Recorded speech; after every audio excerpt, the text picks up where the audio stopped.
इंदिरा गांधी, एक ऐसा नाम जिसे कुछ लोग भारत की सबसे ताकतवर नेता मानते हैं तो कुछ वंशवाद की सबसे बड़ी मिसाल। आखिर वो प्रधानमंत्री की कुर्सी तक पहुंची कैसे? और क्या वो सच में सिर्फ एक कठपुतली थी जैसा उन्हें बनाने वालों ने सोचा था? आइए इस पूरी कहानी को समझते हैं। कहानी शुरू होती है साल 1966 से। भारत के दूसरे प्रधानमंत्री लाल बहादुर शास्त्री का अचानक निधन हो चुका था और पूरा देश स्तब्ध था। दिल्ली के सत्ता के गलियारों में एक ही सवाल गूंज रहा था, देश का अगला नेता कौन होगा। उस वक्त कांग्रेस पार्टी के सबसे शक्तिशाली नेताओं ने मिलकर एक ऐसे चेहरे को चुना जिसे वो बस एक प्रतीक मानते थे, एक ऐसा नेता जिसे वो पर्दे के पीछे से आसानी से चला सकें, और उन्होंने चुना इंदिरा गांधी को। तो यहीं से वो सवाल खड़ा होता है जो आज तक पूछा जाता है, क्या इंदिरा गांधी सिर्फ अपने पिता जवाहरलाल नेहरू के नाम की वजह से आगे बढ़ी, या फिर उनके अंदर खुद एक असाधारण राजनेता की काबिलियत थी? इस गुत्थी को सुलझाने के लिए हमें कहानी की बिल्कुल शुरुआत में जाना होगा। तो चलिए सबसे पहले बात करते हैं उस राजनीतिक विरासत की जिसमें वो पैदा हुई थी। उनकी कहानी को समझने के लिए ये जानना बहुत जरूरी है कि वो किस परिवार से आती थी। और ये कोई साधारण परिवार नहीं था, ये वो परिवार था जिसके घर में भारत की आज़ादी की लड़ाई लड़ी जा रही थी। इंदिरा का जन्म हुआ था 1917 में इलाहाबाद के आनंद भवन में। और ये सिर्फ एक घर नहीं था, आप समझिए, ये भारतीय स्वतंत्रता संग्राम का एक तरह से हेडक्वार्टर था। उनके दादा मोतीलाल नेहरू कांग्रेस के 2 बार अध्यक्ष रहे और उनके पिता जवाहरलाल नेहरू भारत के पहले प्रधानमंत्री बने। मतलब राजनीति तो उनके खून में थी, उनके आसपास की हवा में थी। अब ये नेहरू नाम उनके लिए एक दोधारी तलवार जैसा था। एक तरफ इसी नाम ने उन्हें राजनीति के केंद्र में लाकर खड़ा कर दिया, लेकिन दूसरी तरफ यही नाम जिंदगी भर उनके लिए एक बोझ भी बना रहा और उन पर हमेशा वंशवादी लाभ उठाने का आरोप लगता रहा। अब आते हैं उनकी शख्सियत के बनने के दौर पर।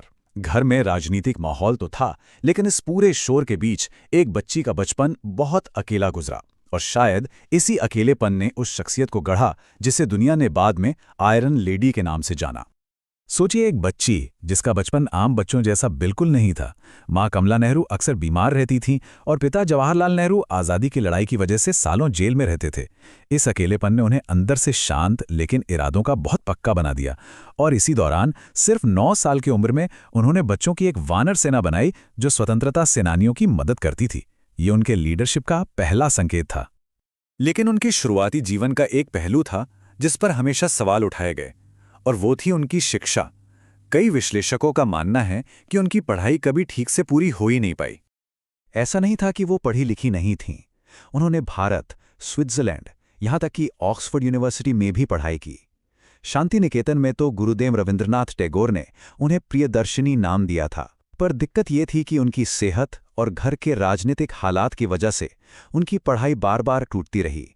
और यही वजह थी कि उनके विरोधी हमेशा ये सवाल उठाते थे कि बिना कोई डिग्री पूरी किए कोई इतने ऊंचे पद पर कैसे पहुंच सकता है। तो भारत की आज़ादी के बाद शुरू हुआ इंदिरा का असली पॉलिटिकल ट्रेनिंग। और ये ट्रेनिंग उन्हें कहीं और से नहीं बल्कि सीधे भारत के पहले प्रधानमंत्री यानी अपने पिता से ही मिली। वो प्रधानमंत्री नेहरू की ऑफिशियल होस्टेस और एक तरह से अनऑफिशियल पर्सनल असिस्टेंट बन गईं। इस रोल ने उन्हें सरकार चलाने, एडमिनिस्ट्रेशन संभालने और दुनिया भर की डिप्लोमेसी को इतना करीब से देखने का मौका दिया जो कोई भी यूनिवर्सिटी नहीं दे सकती थी। तो एक तरफ तो वो तजर्बा हासिल कर रही थी, लेकिन दूसरी तरफ जब उन्हें 1955 में कांग्रेस की सबसे ताकतवर बॉडी वर्किंग कमेटी का सदस्य बनाया गया तो आलोचकों ने इसे वंशवाद का पहला चरण कह डाला। ये बहस उनके साथ हमेशा चलती रही। अब बात करते हैं उनके पहले बड़े राजनीतिक पद की। यहीं से पहली बार दुनिया ने उनकी ताकत और उनके कड़े फैसले लेने की क्षमता की एक झलक देखी। साल 1959 में वो कांग्रेस पार्टी की अध्यक्ष चुनी गईं। उन्होंने आते ही संगठन में एक नई जान फूंक दी। खासकर महिलाओं और युवाओं को पार्टी से जोड़ने पर उन्होंने बहुत जोर दिया और पार्टी को जनता के बीच ले जाने के लिए कई कार्यक्रम शुरू किए। लेकिन उनके इसी कार्यकाल में एक ऐसा विवाद हुआ जिसने उनके भविष्य की राजनीति की एक झलक दिखा दी। केरल में देश की पहली चुनी हुई कम्युनिस्ट सरकार को बर्खास्त करने का फैसला लिया गया और इंदिरा गांधी ने इस फैसले का जमकर समर्थन किया। आलोचकों ने इसे लोकतंत्र पर हमला बताया और कहा कि ये उनका तानाशाही वाला रवैया है। अब कहानी उस मोड़ पर आती है जहां अचानक हुए कुछ बड़े बदलावों ने इंदिरा के लिए प्रधानमंत्री पद का रास्ता खोल दिया। ये एक ऐसा रास्ता था जिसकी उम्मीद शायद किसी ने नहीं की थी। देखिए, घटनाएं कितनी तेजी से घटी। मई 1964 में नेहरू जी का निधन हुआ और शास्त्री जी प्रधानमंत्री बने। इंदिरा को उनके मंत्रिमंडल में सूचना और प्रसारण मंत्री बनाया गया। लेकिन सिर्फ 18 महीने बाद जनवरी 1966 में शास्त्री जी का भी निधन हो गया। कांग्रेस पार्टी में अचानक एक बड़ा लीडरशिप वैक्यूम आ गया और कुछ ही हफ्तों के अंदर इंदिरा गांधी को प्रधानमंत्री चुन लिया गया। तो सवाल यह है कि ये फैसला लिया किसने? ये फैसला लिया कांग्रेस सिंडिकेट ने। अब ये सिंडिकेट क्या था? समझिए, ये कांग्रेस के वो पुराने दिग्गज और बेहद ताकतवर नेता थे जो पर्दे के पीछे से पार्टी चलाते थे। एक तरह से किंग मेकर थे। तो सबसे बड़ा सवाल, उन्होंने इंदिरा को ही क्यों चुना? इसके पीछे एक सोची समझी रणनीति थी। पहली वजह, वो मोरारजी देसाई जैसे ताकतवर नेता को प्रधानमंत्री बनने से रोकना चाहते थे। दूसरी वजह, उन्हें लगा कि इंदिरा अनुभवहीन हैं, भोली हैं। और तीसरी सबसे जरूरी वजह, वो मानते थे कि इंदिरा एक कठपुतली साबित होंगी जिन्हें वो आसानी से कंट्रोल कर सकेंगे।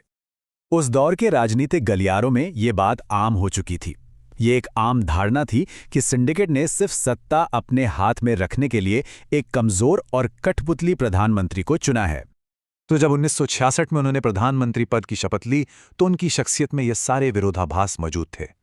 एक तरफ विदेश नीति की समझ और जनता में लोकप्रियता जैसी खूबियां थीं, तो दूसरी तरफ वंशावाद, अनुभव की कमी और केरल विवाद जैसे गंभीर आरोप भी थे। वो सच में एक पहेली थी। सिंडिकेट को लगा था कि उन्होंने एक कठपुतली को गद्दी पर बिठा दिया है, लेकिन देश को मिल चुकी थी अपनी पहली महिला प्रधानमंत्री। अब आगे जो होने वाला था उसका अंदाजा शायद सिंडिकेट को बिल्कुल भी नहीं था, पर वो एक अलग कहानी है।